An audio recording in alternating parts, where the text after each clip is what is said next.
Simple lang. My friend refer me to you. Nagtataka naman akong napatitig sa mga mata niya. Sinong kaibigan? Kilala ko bang tinutukoy niyang kaibigan o hindi? Sinong kaibigan? Tanong kong muli. Makikilala mo rin siya soon. From now on, go to your room and take a rest. Para naman akong batang sumunod sa utos niya. Nagpasama ako sa isang kasambahay dito dahil hindi ko alam kung saan ang kwarto ko. Hanggang ikalawang palapag ang bahay ni Mateo. At napakaganda ng paligid. Totoo nga ang sinabi niya. Nandito na ang pera na kailangan ni Mama. Nakalagay ito sa drawer. Dapat masaya ako dahil may pera na ako. Maooperahan na din si Mama. Pero binabagabag ako ng konsensya. Masyadong malaking ibinigay sa aking pera ni Mateo. At sa tingin ko'y sobra-sobra na ito para sa malaking gamutan ni Mama. Kinuha ko ang cellphone ko, tinawagan ko ang number ni Letty. Malamang nasa probinsya na siya dahil madaling araw pa lang ay umalis na siya sa apartment para umuwi ng probinsya. Nagpaalam na rin ako kay Ma'am Angelou na magre-resign na ako at nalungkot siya dahil aalis na ako sa trabaho. Kung ako man na magpapasya ay hindi ako aalis sa trabaho. Pero ang sabi ni Mateo ay kailangan ko nang mag-resign. Oh hello my friend, napatawag ka. Kaagad na bungad ni Letty nang sagutin niya ang tawag ko. Kakamustahin ko lang sana si Mama. Maayos na bang lagay ni Mama dyan? Tanong ko habang nakatingala sa kisame. Narinig ko naman ang malalim na pagbuntong hininga nito. Nagising si Tita Celia kanina pero nakatulog din kaagad. Alam mo bang pagkagising niya ikaw ang una niyang hinanap? Akala kasi uuwi ka.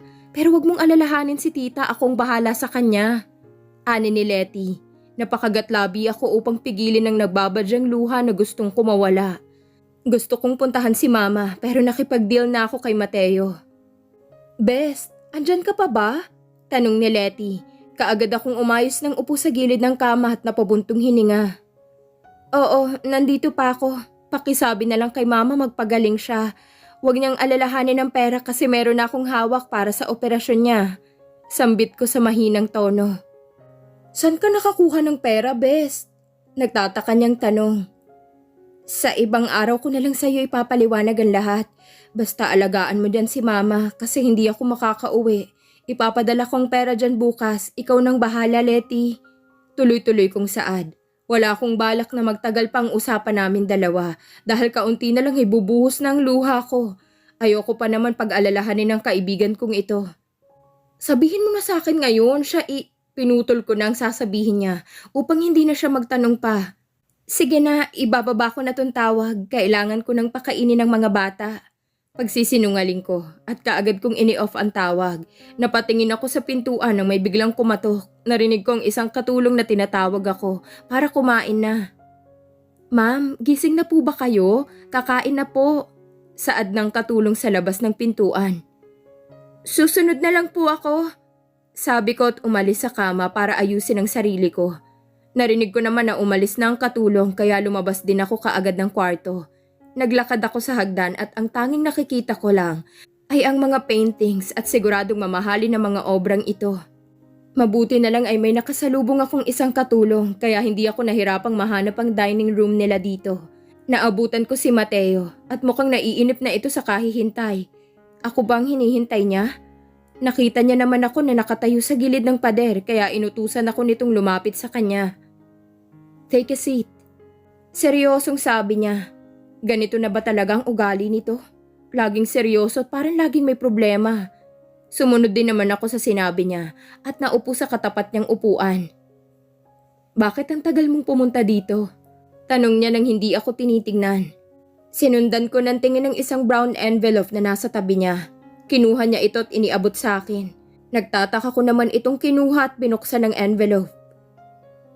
Contract marriage? Pagkukumpirma ko. Hindi naman ako tanga para hindi maintindihan ang nasa puting papel na ito. Yeah, maikli niyang sabi.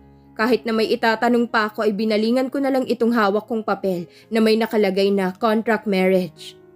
Habang binabasa kong nakasulat dito ay hindi ko maiwasang mapakunot ng noo. 1 taon at kalahati ang kontrata. Ibig sabihin ba na magpapakasal ako sa kanya at kapag umabot na ng 1 taon at kalahati kailangan ko nang makipaghiwalay? Anong klaseng kontrata ito? Pwede naman tayong magpanggap lang ng walang kontrata na pinipirmahan. Saad ko't inilapag sa lamesa ang hawak ko. Remember, bayad ako sa'yo. Ayaw mo nun? 1.5 taon lang ang hinihingi ko. And after that, pwede ka na makipaghiwalay sa akin. Ganon kadali. Direkta nitong sabi. Nabasa mo na bang lahat ng nakalagay dyan? Tanong niya habang sumasandok ng pagkain sa plato niya. Tanging iling lang ang ginawa ko bago ko muling kinuha ang papel at muling binasa. Nang nasa huling bahagi na ako ng pagbabasa, napatayo ako at gulat na tiningnan ang lalaking kaharap ko.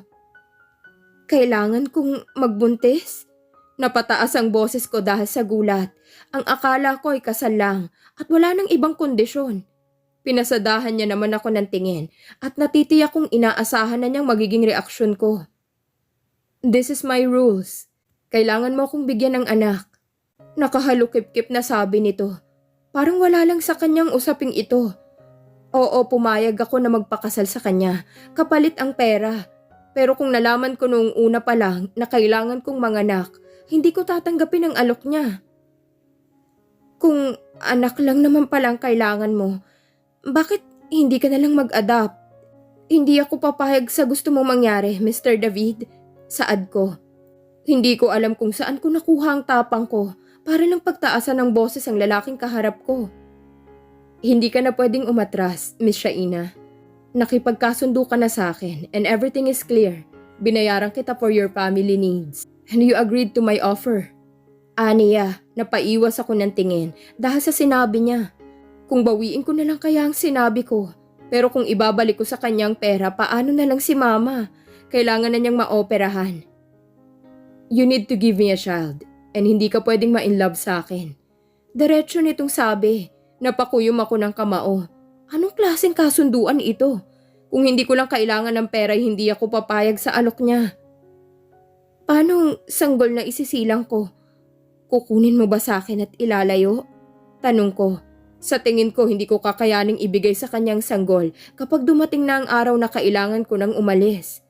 Akala ko'y hindi niya sasagutin ang tanong ko dahil abala ito sa cellphone nang magsalita ito. Isisilang mo ang sanggol at ikaw ang lalayo. Hindi ka pwede magpakita sa akin at sa magiging anak natin. Kailangan mong sundin ang kung anong nakasaad sa kontrata, Miss Shaina. Sabi nito, halos hindi maproseso sa utak ko ang mga sinabi niya. Hindi ko naman ata kayang iwan ang anak ko kapag dumating na ang araw na kailangan kong umalis. Pwede ka naman mag-decide. Yun nga lang, kailangan mong ibalik sa akin ang pera once na tumanggi ka. I'll give you 1 day to decide and you need to sign the contract until tomorrow. Yun lang ang sinabi niya at walang pasabing tumayo ito sa upuan niya at naglakad papalabas ng dining room. Naiwan naman akong hindi makapaniwala sa mga nabasa ko.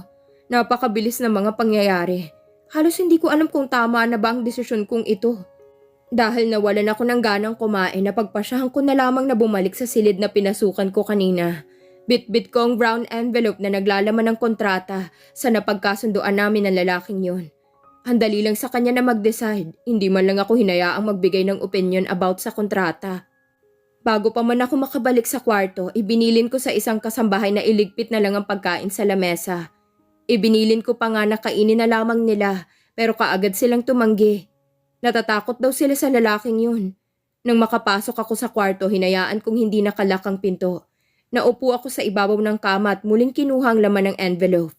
Nagbabaka sakali ako na baka namamalikmata lamang ako, pero totoo talagang nakasulat sa kontrata. May pirma pa ito ng isang attorney at once na pinirmahan ko ang kontratang ito, hindi na ako pwedeng umatras. Ang dapat kong sundin at gawin ay ang mga nakasulat sa puting papel na ito na talagang mahirap para sa aking gawin. Ang magpakasal sa lalaking hindi ko naman kakilala at bawal ma-inlove sa lalaking yun. Ang magpanggap na mahal namin ng isa't isa sa mga taong nakapaligid sa kanya. Ang magsilang ng sanggol. Tapusin ang kontrata sa loob ng 1.5 taon. At pagkatapos nun, kailangan ko nang umalis at iwan ang isisilang kong sanggol. Ang tanong, kakayanin ko kaya ito? Walang inang basta na lamang iiwan ng anak. At paano na lamang kung ma-inlove ako sa kanya? Pero malabo naman yung mangyari. Hindi ko naman hawak ang mga mangyayari sa kasalukuyan. Hindi ko rin kontrolado ang puso ko. Pero kung magkataon man na magkagusto ako sa kanya, sana lang ay matupad kong nakasaad sa kontrata. Pasalamat na lang ako dahil hindi pa ako nababaliw sa sobrang daming iniisip. Alam kong hindi lang ako ang tao sa mundo na may problemang pinapasan, pero iba ito. Akala ko sa mga palabas lang nangyayari mga contract marriage, arranged marriage, pero sa real life pala ay nangyayari din. At nagkataon pang sa akin nangyayari ang napapanood ko sa telebisyon.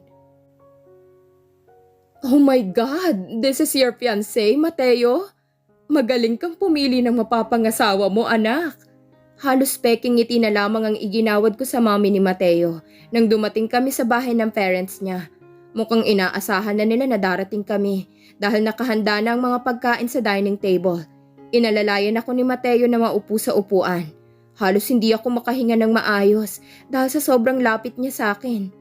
Simula na ng pagpapanggap namin ngayon at ang alam ng parents niya na fiancé niya ako.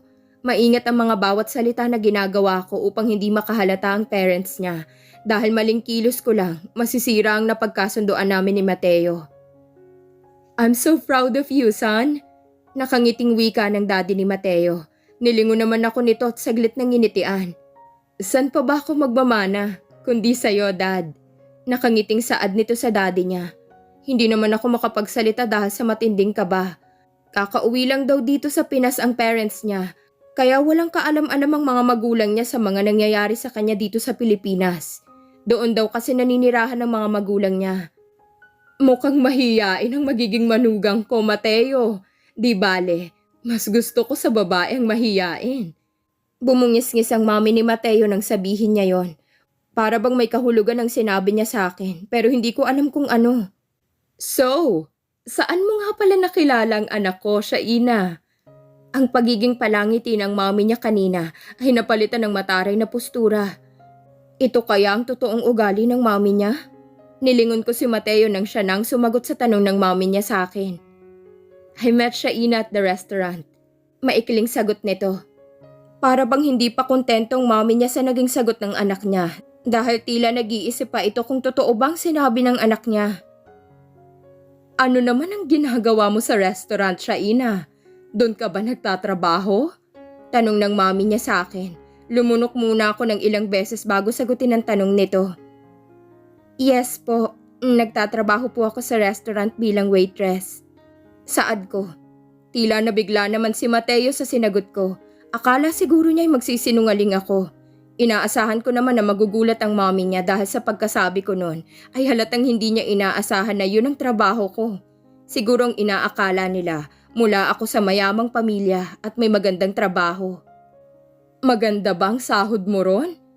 Mahinahang tanong ng mami niya sa akin bago nito binalingan si Mateo. Bakit mo naman hinahayaan na magtrabaho ang magiging manugang ko, Mateo David? Halos mapaubo ako dahil tinaasan ng kilay ni Mateo ang mami niya. Mukhang naiinis ito kay Mateo dahil sa nalaman niya. Akala ko'y pagtatabuyan ako ng mami niya pero nagkamali ako. Oo nga naman. Bakit mo hinahayaang magtrabaho ang fiancé mo? Disappointed na tanong ng daddy niya. Napatighim naman si Mateo dahil sa inasta ng parents niya. Wala namang problema kung magtrabaho siya, dad. Napag-usapan na rin namin ang tungkol sa trabaho niya. And I've decided before the wedding, aalis na siya sa restaurant. Simpleng saad ni Mateo. That's good, son. And you need to give me a grandson sa lalong madaling panahon. Seryosong saad ng daddy niya. Halos hindi ako makatingin ng diretso sa mga mata ng daddy niya nang balingan ako nito ng tingin. Yes, I will, dad. Right, love? Baling sa akin ni Mateo. Opo. Utal kong sagot sa tanong ni Mateo. Talagang gusto ng parents niya na magkaapo kaagad.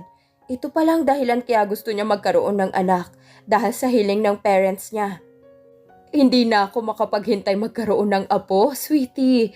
Kaya kayong dalawa bilisan yung gumawa ng bata. Para naman may maalagaan kami. Tukoy sa aming dalawa ng mami niya. Kahit pagpapanggap lang naman ito ay hindi ko maiwasang mahiya. Ganito palang mayayaman. Masyadong bulgar kung magsalita ang parents niya. Ang akala ko'y mahinhin ng mga ito. Mukhang nahihiya ka sa amin, Shaina. Don't worry. Support naman namin ang relasyon yung dalawa ng anak ko. Right, sweetie? Malambing na tanong ng mami ni Mateo sa kanyang asawa. Yes, Livia. You're my soon-to-be daughter-in-law. You're always welcome to my family. Hindi man ngumingiti ang daddy ni Mateo, ngunit kapansin-pansin pa rin na sincere ito sa sinasabi niya. Hindi nalalayo ang mukha ni Mateo sa tatay niya. Para bang magkapatid lang silang dalawa. Ang mami naman ito hindi mapaghahalata ang 45 years old dahil sa pagiging baby face ng mukha nito. Salamat po, saad ko. Maiba nga tayo. Kailan ang kasal niyong dalawa? Kung ganapin kaya ang kasal niyo sa susunod na linggo. Di ba, sweetie? Baling ng mami ni Mateo sa asawa nito. Yes, pwede naman mapaaga para naman maging ganap na David ka na. Sabi ni Tito Dan sa akin. Hindi ako kaagad nakasagot dahil sa inasta ng parents ni Mateo. Nakalimutan kong mayaman pa lang kaharap ko at kahit anong oras pwede nilang magawa ang gusto nila. Shaina, may problema ba? Masyado ka ba naming binigla? Masyado lang kaming excited para sa honeymoon nyo. Napangiwi ako ng pailalim dahil sa sinabi ni Tita Livia. Bumungis-ngis pa ito na animoy ini-imagine pa ang kasal na magaganap sa pagitan namin dalawa ni Mateo. Mom, stop! Pagpapatigil ni Mateo sa mami niya na malawak ang ngiting nakatitig sa akin. I've already decided, Mom. At the end of the month, we will get married. Nilingon ko si Mateo dahil sa kanyang sinabi. Ang bilis naman nila mag-decide, hindi man lang hiningi ang opinyon ko. Great! Masyado naman mabilis, Mateo. Sabi ko, hindi ko napigilang magsalita dahil hindi ako sang-ayon sa sinabi nito. Kahit tinanggap kong alok niya, hindi naman pwede na siya lang ang magdedesisyon. Napatingin sa akin ang parents ni Mateo. Pati siya ay tinitigan ako. Napalunok ako dahil mukhang hindi sang-ayon si Mateo sa sinabi ko. Ayos lang naman kung mapaaga ang kasal nyo. And besides, mag-fiancé na kayo. Doon din naman ang punta nyo, Shaina. Hindi mo ba gustong maikasal sa anak ko? Base sa tanong ni Tita Livia, ay mukhang disappointed ito sa sinabi ko. Hindi po sa ganon. Nabigla lang po kasi ako. Mahal ko po ang anak nyo, kaya walang dahilan para hindi ako magpakasal sa anak nyo. Halos gusto kong sampalin ang sarili ko dahil sa mga kasinungalingan kong sinabi sa harap nila. Buong buhay ko, pamilya ko lang ang sinabihan ko ng mahal. Yun naman pala eh. Eh di ituloy ang kasalan. Maligayang saad ni Tita Livia na para bang nanalo sa loto. Nandito ako sa kwarto ni Mateo dito sa bahay ng parents niya dahil hindi kami pinayagang umuwi ng parents niya sa mismong bahay ni Mateo. Nakaupo ako sa gilid ng kama niya habang nag-iisip ng paraan para hindi kami magsama sa iisang kwarto. Sa buong buhay ko wala pa akong nakakatabing lalaki sa iisang kama bukod kay Papa. Pero ngayon mangyayari na ata ang bagay na yon. Napalingon ako sa pintuan ng banyo nang bigla itong bumukas. Bumungad sa akin ang nakatopless habang nagpupunas ito ng ulo. Napaiwas ako ng tingin ng lingunin ako nito. Sana lang ay hindi niya napansin na napatitig ako sa kanya. Bakit hindi ka pa natutulog? Pwede bang sa ibang kwarto na lang ako matulog? Kahit sa maid's room, okay na sa akin yon. Huwag lang tayo magkatabi. Saad ko. Nangunot ang noo ko nang tumawa ito na para bang may nakakatawa sa sinabi ko. Bakit mo naman gustong matulog sa maid's room? Ayaw mo ba akong makatabi? Nangaasar na tanong niya. 2 araw ko palang ito nakakasama. Pero hindi ko inaakalang may ganito palang side si Mateo. Akala ko seryoso lang itong tao at walang time sa biruan. Hindi naman maganda kung magtatabi tayo sa iisang kama, di ba? Kaya kung okay lang doon na lang ako sa maid's room, saad ko. Gustuhin ko man na doon ka matulog sa maid's room ay hindi pwede, Shaina Castro. Anong saysay ng pagpapanggap natin kung doon ka matutulog? Sabi nito. Natahimik naman ako dahil sa sinabi niya. Tama siya. Dahil ano pa nga bang saysay ng pagbayad niya sa akin ng malaking halaga ng pera kung doon ako matutulog sa maid's room? Sa sahig na lang ako matutulog tapos dito ka sa kama, sabi ko. Kung yan ang gusto mo, hindi kita pipigilan. Iyon lang ang sinabi niya at muling bumalik sa banyo. Napabuntong hininga ako bago naghanap ng kumot sa cabinet nito. Hindi naman siguro masama kung kukuha ko ng kumot sa cabinet niya. Talagang sa sahig ako matutulog? Nakaarko ang kilay niya nang harapin ko ito. Wala naman akong pagpipilian kung hindi sa sahig matulog At isa pa, pumayag ka na dito ako sa sahig matutulog. Sabi ko, if my parents find you sleeping on the floor, anong sasabihin mo sa kanila? Tanong nito at naupo sa gilid ng kama. Sinundan ko ito ng tingin at ngayon ko lang napagtanto na naka-boxer pala siya. Hindi ka ba magsusuot ng maayos na pantulog? Naiilang kong tanong nang hindi nakatingin sa kanya. May problema ba sa suot kong boxer? Hindi ka ba naa-attract sa suot ko? Sa akin lang naman ay hindi lang ikaw ang tao dito sa kwarto mo. Pwede bang magsuot ka ng maayos na short? Pakiusap ko sa kanya. Sa totoo lang hindi na ako mapakali sa kinatatayuan ko. Hindi ko alam kung bakit ang bilis na tibok ng puso ko. Para bang tumakbo ko ng mabilis. Tanging sabi niya.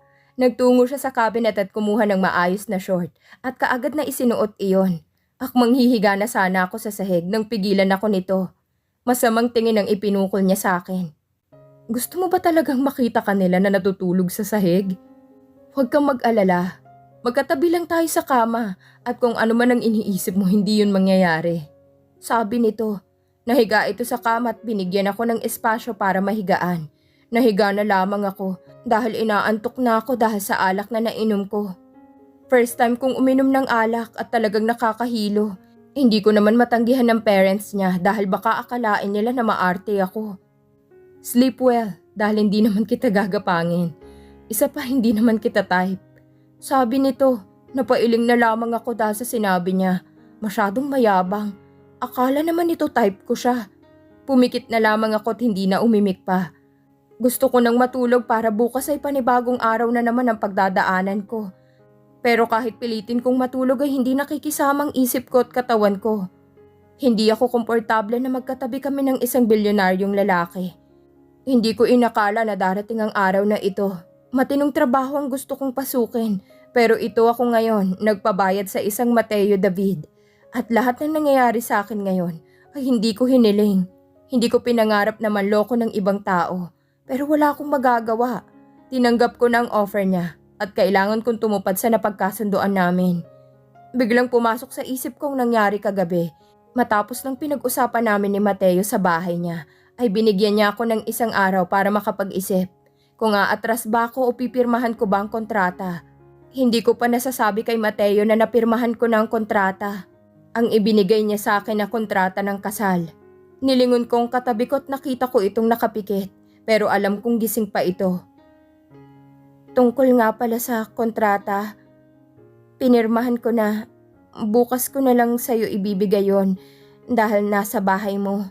Sabi ko, matapos kong sabihin yun ay akala ko hindi na siya iimik dahil lumipas ang 1 minuto ay hindi siya nagsalita. Okay, total pinirmahan mo na ang kontrata. Ikaw nang bahala sa pera na ibibigay ko sa'yo bukas. Sabi nito, hindi ko natatanggapin ang pera na ibibigay mo bukas. Ayos na sa akin ang unang ibinigay mo. Sobra-sobra pa yon para sa operasyon ng mama ko. Saad ko. Why? Makakatulong ang ibabayad ko sa'yo at sa pamilya mo. Kung sa iba ay hindi sila magdadalawang isip na tanggapin ang pera. Pero ikaw tinatanggihan mong bayad ko. Aniya, kung inaakala mo na mukha kong pera, dyan ka nagkakamali.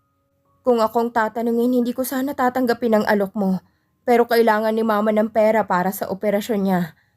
Lahat ng nakasaad sa kontrata susundin ko yon. At pangako kapag natapos ang kontrata, hindi na ako magpapakita pa sa'yo.